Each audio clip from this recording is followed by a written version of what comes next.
I'll quote to you. Indian foreign policy following the Cold War has been pragmatic, but it has also been devoid of the kind of strategic vision required for India to achieve great power status. In plain language, as we would understand it, we blunder along. It's a bit of a jugaad. We are like that only. Is that what you meant, David?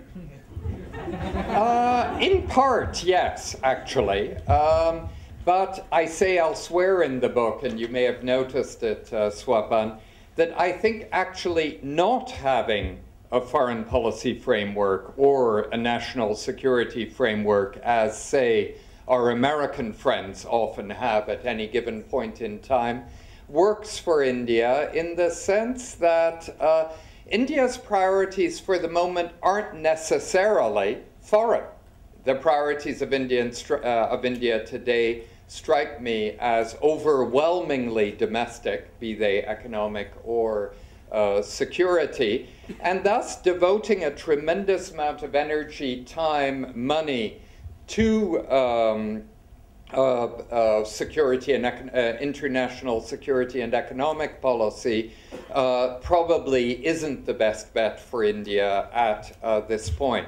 I remember Dr. Singh being asked a few years ago, well, what about India as a great power?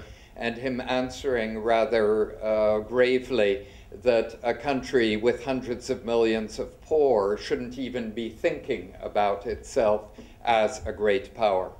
I think India is moving beyond its region. I think the take on India traditionally by geostrategic types has been that it's the quintessential regional power, that it dominates the subcontinent.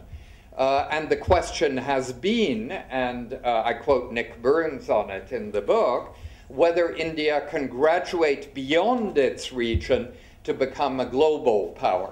And I think it's started doing that, in fact, but I don't think it's doing it with a strict plan.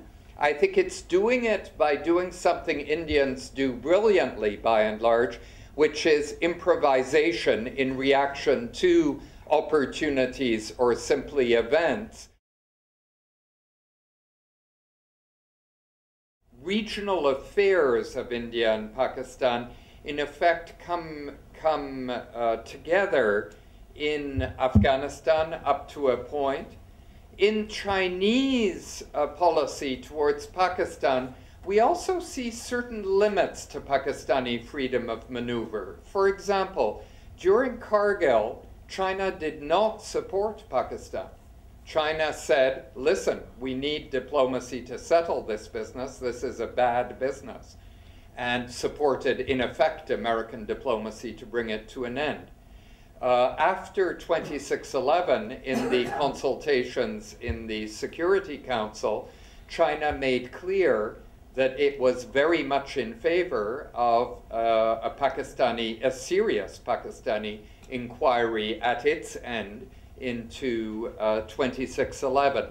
So it's not like Pakistan's support is unqualified from its allies.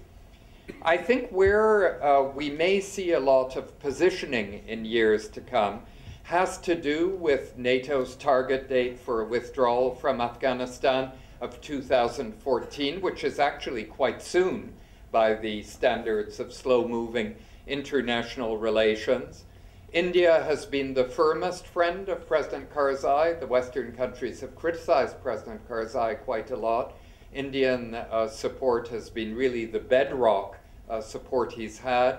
India's reconstruction program in Afghanistan, at great cost to India, both financially and in terms of lives. I think probably India is pursuing its goal of a permanent seat in the wrong company. India is pursuing a seat together with Germany, Japan, Brazil, and they have said that they would also like a couple of African countries to join in, but they've been very careful not to say which because they don't want to get caught up in inter-African disputes. The problem with that group is, first of all, China has made as clear as China ever makes anything that it simply cannot tolerate the idea of a Japanese seat. So that's a fact. And that makes the grouping a somewhat unfortunate grouping. Secondly, Europe is already overrepresented in terms of permanent seats. If you add Russia to Britain and France, that's 3 European permanent seats right there. So there's something wrong with the arithmetic in this particular group. I'm very attracted to India's partnership in IBSA, India, Brazil, South Africa. I think it's something tremendously creative that's emerged in recent years that doesn't involve the West in any way. The leading market-oriented democracies of their continents, a pretty good calling card.